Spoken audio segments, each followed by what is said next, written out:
तो ये कहानी शुरू होती है मियाँ और निको नाम के एक कपल से, जहां हम देखते हैं ये दोनों अपनी कंट्री से इलीगली भाग रहे थे। असल में ये दोनों जिस देश में रह रहे थे वो देश काफी समय से वो अपने आसपास के देशों से युद्ध लड़ रहा था, जिसकी वजह से धीरे धीरे देश में खाने की कमी होने लगी थी। जिसके बाद सरकार ने बूढ़े, बच्चे और यहाँ तक कि प्रेग्नेंट औरतों को भी मारना शुरू कर दिया ताकि खाने की कमी को रोका जा सके। इसी वजह से मियाँ और निको ने अपनी बच्ची को खो दिया था और अब अपनी जान बचाने के लिए ही वो दोनों इस देश से भागकर आइलैंड की तरफ जा रहे थे। अब इसके कुछ देर बाद हम देखते हैं कि उसका एजेंट उन्हें एक कंटेनर में ले जाकर बैठा देता है। असल में ये सभी कंटेनर शिप से होते हुए आइलैंड जाने वाले थे, जहां हम देखते हैं कि उस कंटेनर में मियाँ और निको के साथ और भी कई लोग मौजूद थे जो कि उस देश को छोड़कर भाग रहे थे। और तब हमें पता चलता है कि मियाँ तो 9 महीने की प्रेग्नेंट औरत है जो कि आने वाले किसी भी दिन में एक बच्चे को जन्म दे सकती है। खैर, अब कुछ समय के बाद उनका कंटेनर ट्रक से होता हुआ पोर्ट के पास पहुंच जाता है, जहां उस कंटेनर का दरवाजा एकदम से खोल दिया जाता है, जिसके खुलते ही कई सारे लोग उस कंटेनर में घुसने की कोशिश करने लगते हैं और इसी भीड़ भाड़ में मियाँ और निको बिछड़ जाते हैं, जिसके बाद निको को मजबूरन दूसरे कंटेनर में जाना पड़ता है।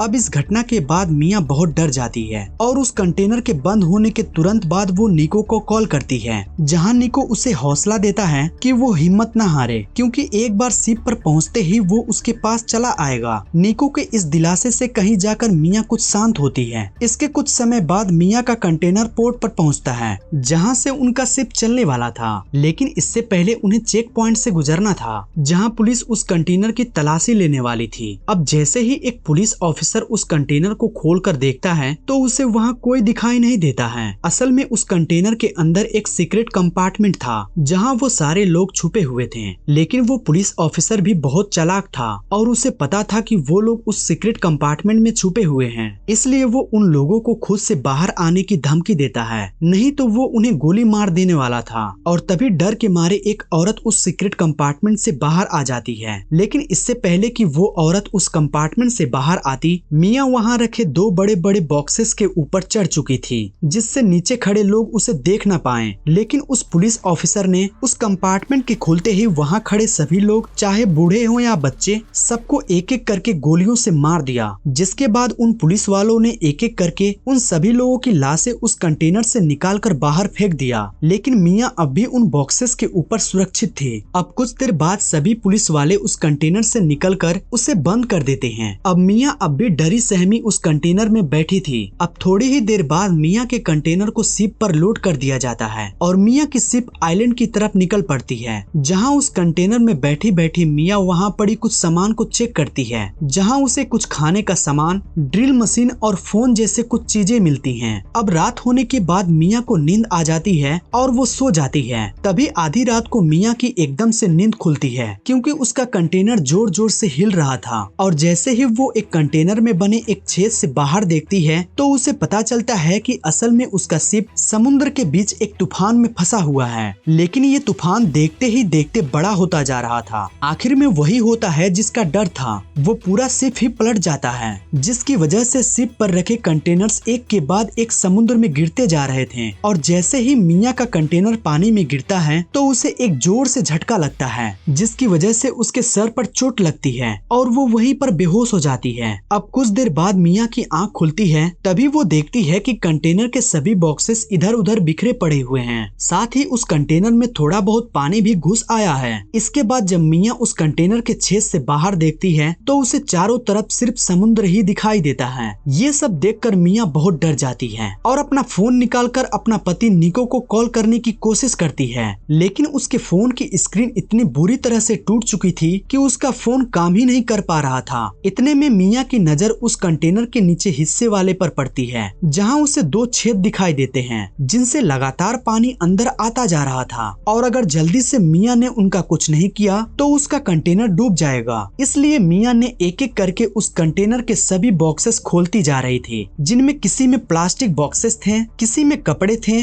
किसी में टीवी था और किसी में एयरफोन्स केबल थी। थी और किसी में शराब की बोतल्स भी थी। तभी मिया को एक टेप मिलती है और वो उस टेप से उन दोनों छेदों को बंद कर देती है। तभी अचानक मिया को वहाँ से कुछ लोगों के चिल्लाने की आवाज सुनाई देती है और जैसे ही मिया बाहर देखती है तब उसे मालूम पड़ता है कि ये वही कंटेनर है जिसमें निको ट्रेवल कर रहा था। लेकिन मिया के आंखों के सामने ही वो कंटेनर पानी में डूब जाता है। जहाँ मिया बार बार निको को एक दूसरे फोन से कॉल करके आगाह करने की कोशिश कर रही थी, लेकिन उसका भी कोई असर नहीं होता है। अब अपनी आंखों के सामने निको को मरता देख मिया बिल्कुल टूट जाती है और उसके दुख का लेवल इतना बढ़ चुका था कि एक बार वो तो अपनी जान लेने की सोच ली, लेकिन फिर अपने बच्चे को याद करके उसने ये ख्याल अपने मन से उतार दिया। अब थक हार कर मिया उस रात वहीं सो जाती है। अब अगली सुबह जैसे ही मिया की नींद खुलती है तो वो देखती है कि उसके कंटेनर में और भी ज्यादा पानी भर चुका है। असल में उस टेप का कुछ खास असर नहीं हुआ था, इसलिए इस बार मिया उन प्लास्टिक बॉक्सेस से कुछ रबड़ निकालकर उन छेदों को भर देती है, जिससे कंटेनर में पानी भरना बंद हो जाता है। जिसके बाद किसी तरह जुगाड़ करके मिया अंदर आए पानी को किसी और छेद के जरिए बाहर निकालने की कोशिश करती है। तभी अचानक से मिया की दूसरे फोन पर एक अननोन नंबर से कॉल आता है और ये कॉल निको का था, जहां निको उसे बताता है कि वो उस शिप पर था ही नहीं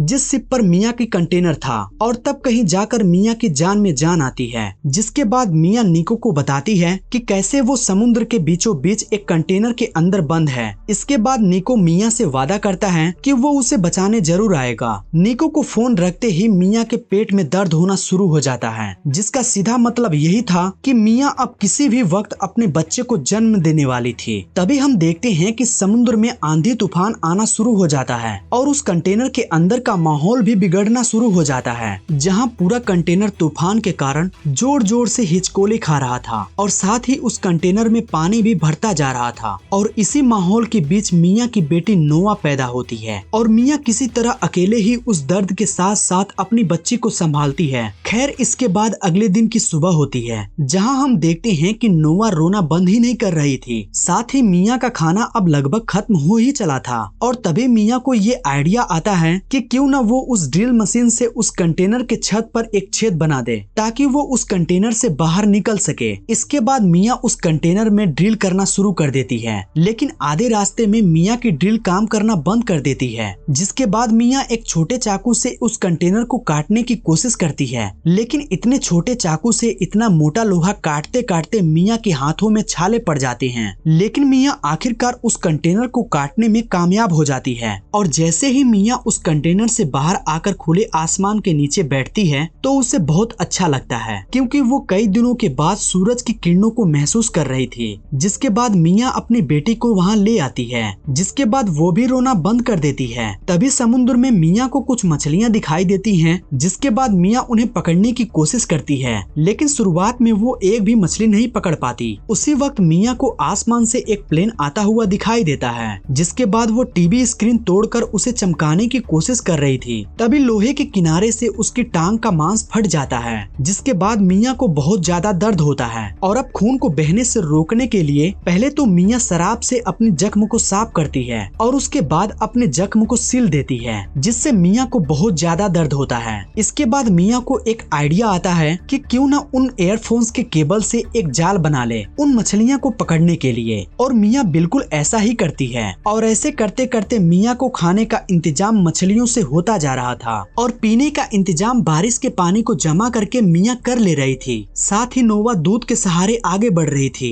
अब ऐसे ही करते करते दिन बीतते जा रहे थे, लेकिन हर बीते हुए दिन के साथ साथ मिया मायूस भी होती जा रही थी, क्योंकि मिया को ये समझ में नहीं आ रहा था कि आखिर कब तक ऐसे ही चलता रहेगा। तभी एक रात मिया को निको का कॉल आता है, जहां वो उसे बताता है कि वो एक शिप से उसके पास आ रहा था, लेकिन उसे पुलिस ने पकड़ लिया और पुलिस से दूर भागते वक्त उसे गोली लग गई। अब उसका इतना खून बह चुका है कि शायद बच न पाए। आखिर वो मिया से माफी मांगता है कि वो उसे बचाने नहीं आ पाया। जाने से पहले मिया निको की उसकी बेटी नोवा से बात करवाती है। अब ये सुनने के बाद मिया बहुत टूट जाती है, क्योंकि उसे समझ में नहीं आ रहा था कि वो करे तो क्या करे, लेकिन मिया को जीना ही था, वो भी अपनी बच्ची के लिए। और सही मायनों में मिया अभी इसीलिए ही थी क्योंकि वो अपनी बच्ची को सुरक्षित देखना चाहती थी। इसके बाद अगले दिन की सुबह होती है और मिया उन प्लास्टिक के बॉक्सेस से एक छोटी सी नाव बनाना शुरू कर देती है, ताकि वो किसी भी बुरे हालात में नोवा को बचा सके। अब इस नाव को बनते बनते बनते रात हो जाती है, जहाँ रात को अपने आप ही उस कंटेनर में पानी भरना शुरू हो जाता है। जिसके बाद मिया अपना जरूरी सामान लेने उस कंटेनर में आ जाती है, जहाँ उसका पैर एकदम से उस कंटेनर में फंस जाता है। इसके कुछ देर बाद वो कंटेनर भी समुद्र में डूब जाता है। उधर नोवा अपनी नाव के सहारे समुद्र के लहरों की वजह से उस कंटेनर से दूर होती जा रही थी। उधर कंटेनर में फंसे मिया खुद को छुड़ाकर उस कंटेनर से बाहर निकलती है और वो सबसे पहले नोवा के पास जाती है,